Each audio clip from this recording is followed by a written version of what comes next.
this feels really weird. Konnichiwa, minasan. I'm in Japan, Kyoto at the moment. And look, I was going to wait till I got back to Australia to do the latest chapter review.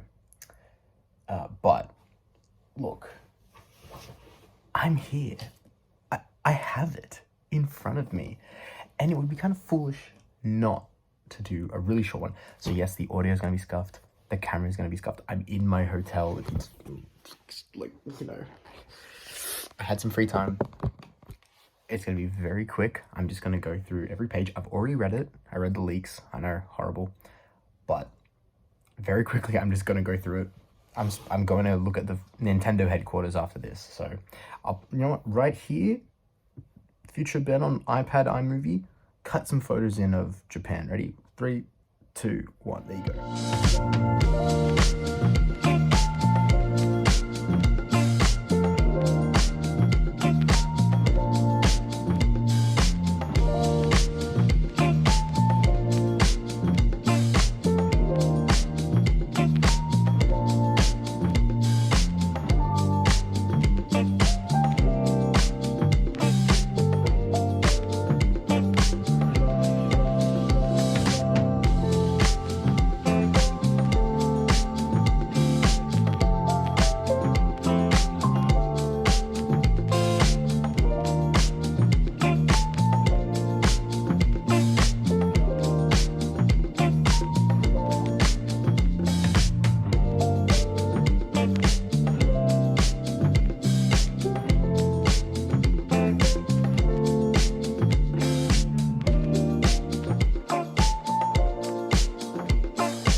Okay, starting off with chapter 1103, called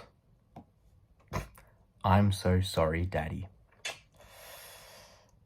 It's a good chapter. I like it a lot. It's exciting. It sets up a lot. And I think next week's chapter, because I don't believe we're on break, is going to be insane. But I'm literally just going to do page by page. Really simple. I don't have my big theory board. I don't have any of my notes. I'm just going in. You know what? Spontaneous little review. First page, we see the aftermath of Bonnie dealing with getting the memories of Kuma, apologizing to Vegapunk for villainizing him. And you can obviously see Vegapunk's dealing with a lot. The last chapter, we see the burden on Vegapunk's shoulders, which was massive. You know, he obviously feels horrible for what he's had to do. Even more horrible that he's the reason it's getting done, to be in all honesty. You know, his genius is the reason why Kuma had to suffer. But Bonnie realizes it's not completely his fault. And we see that Vegapunk gives Bonnie a birthday gift, which is a sapphire necklace that looks like the sun, very on theme with, current circumstances. And he said it's from Kuma. It says a protective charm. I don't think this will play into anything. I think it's just a necklace that's cute. I don't think Kuma is big brain enough to give some kind of tracker or some kind of protective item. I don't even think that's possible. But it's cute. It's very nice. Then, this is what's interesting. Vegapunk talks about how, fate's a bizarre thing, as Luffy and Bonnie arrived at Egghead at the same time. Considering we now know that Bonnie's attacks are based on Nika, and that Kuma wanted to find it, and that her whole journey was to find the sun god Nika. And it's very interesting. Obviously, Bonnie's going to have a very large connection with Luffy when she connects the dots. She might not even connect the dots. A lot of these times in One Piece, we see that, oh my god, this lines up so perfectly, but the characters aren't aware of it. And they then talk about how the real villain is Saint Saturn. Spider bitch. And then we cut back to present. And we get some of my favorite panels ever. The whole Marine Corps and Saturn holding Bonnie. Everyone's still frozen, and Luffy looking like decayed, shriveled up, old, not even old, just, look, maybe I'll do this. Look at that guy. I don't know if I'm gonna get in trouble for that, but whatever. And we then see Kizaru thinking about Sentomaru and Bonnie. I was reading a lot of people thinking like, oh my god, Sentomaru's gonna dip, he's gonna do something devilish. I wouldn't mind it. I don't think it's gonna happen. I don't think it's on character. He kind of, like, he's obviously got a background with them, but to defy the Gorosei right in front of the Gorosei, if he were to do so, it would make me think that the Marines' power is dwindling, because I already talk about power balance a little bit between Team Pirates, Team Revolutionary, Team like world government / Marines. If they go full like Seraphim Pacifista, sure, you don't really need the admirals, but with Akainu and stuff like that, they've already set up that there should be a battle between Luffy and Akainu, since we know what that man did. Then they talk a little bit about how the world's aware of the Egghead incident, and that's very interesting. Someone's leaking information. See Dragon kind of talking about Dragon and Ivankov talking about where Kuma would be because he's vanished. They're not really sure, and we know where he is, or we know where he is. Bonnie does some more distorted future attacks, literally unable to hit Saturn.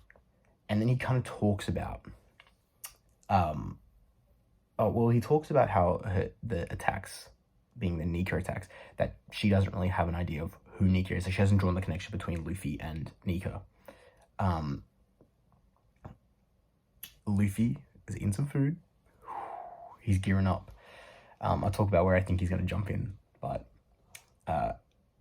essentially, they also they talk about how Saturn is involved in the experiments, and Bonnie was one of his experiments, trying to like see what the smallest extract of a devil fruit they could use to, like, I think, duplicate powers. I think that's what it implies.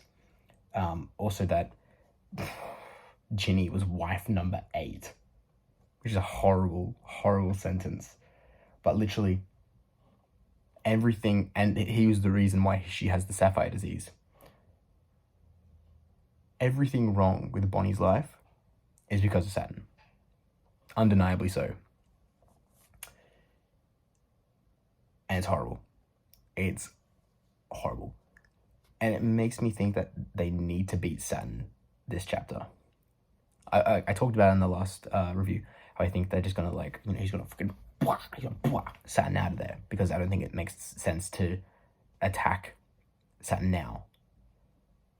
I think he might. I think Saturn might go down this arc, or at least just get beaten up. Then Big Daddy Kuma lands at Egghead. He then runs through gunfire, through missiles. Kuma is going to have the most amazing anime scenes in the upcoming Egghead arc. And the time of this filming, the episode should drop today, and I'm very excited to watch it because there's some new animation. It looks very clean, but Kuma lands at Egghead. He's running through the Marines, and we know right where he's heading. He's going to head right to Bonnie while she's crying in Saturn's grip. He saves Bonnie at the last second before Saturn's about to stab her. Potentially the coolest panel ever. I'm showing this, bro. This panel right here. I'll put that away. Okay. Couple thoughts. We also see Kuma use Haki, which I could be super wrong. He's the first cyborg, or I could be wrong, but he's like the first notable cyborg to use Armin Haki in terms of like Pacifista, Seraphim. I know like Germa, it's kind of hard because Sanji can use Haki, but amazing parallel to the Saint Charlos punch that Luffy does in Sabaody, because we know that Egghead is kind of like the parallel of Sabaody. Amazing parallels.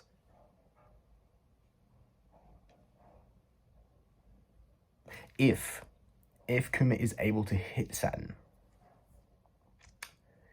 I wonder what that means about his power. Because it seems like his power is, it's got to be some kind of devil fruit or haki, but we don't know how people like frozen, how people like blowing up. Because I think everyone's kind of on board that like all the Gorosei have like the yokai zoans. Maybe it's more. Because they, so much ruckus, I'm scared of getting it walked in on. It's not like I'm doing anything illegal, but in the chapter, and granted this is the TCB translations, in the chapter they talk about how he says Luffy and the correlation between him and Nika, implying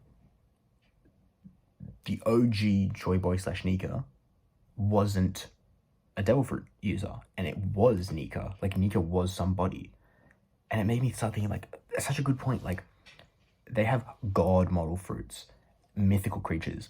Surely these creatures existed for them to have like a reference point. Like, why is he suddenly mythical model? How do they have these classes of devil fruits? Maybe it's just the way to like differentiate devil fruits, so you know the reader is like, okay, this is obviously high tier. Surely Nika existed before the human fruit model Nika, and that makes me question the void period, the void period where, you know, we know nothing about. Wide spectrum theory. These devil fruits were people or creatures that were destroyed from the world, turned into the devil fruits. That's just kind of what I'm feeling at the moment, right? That's how I'm feeling. It makes more sense for the Zoans, harder for like the Paramecia and the Logias, but that's my thought. It's just in the terminology of like the correlation, the connection between Nika and Luffy. Like, why are they not one and the other now? You know, why isn't like Luffy is now the sun god? Why is that not the case? But we saw Luffy eating some food.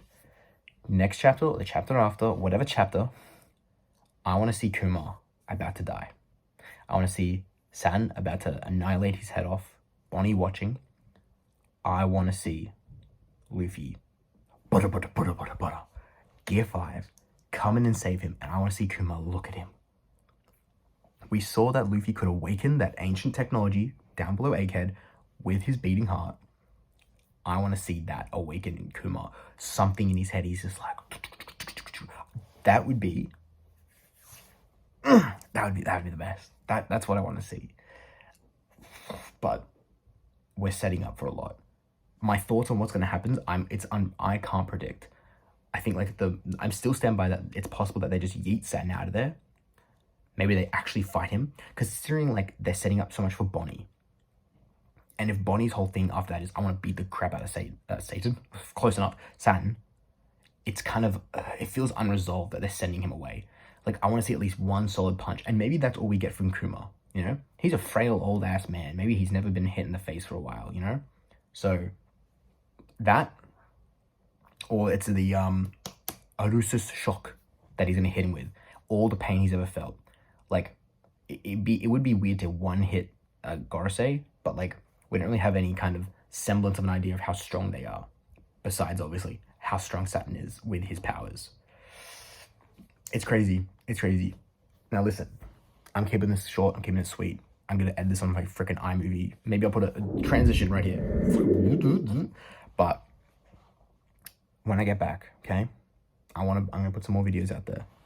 I want to put all the stuff I've spent, I reckon, near a good set of money on One Piece stuff from the One Piece store, from Jump Shop. I bought a lot of One Piece stuff. I'm going to do a video showing all the cool stuff I bought. I need to do my One Piece yearly bingo of predictions I believe is going to happen this year. Because I know the subreddit did one. I want to do my own. And then we'll get back to the normal chapter reviews. I'm not excited to leave, but I'm excited to come back to get back into some more South Blue goodness. But until then, I'm gonna go enjoy Japan. I'll see you guys later. Bye bye. Bye bye.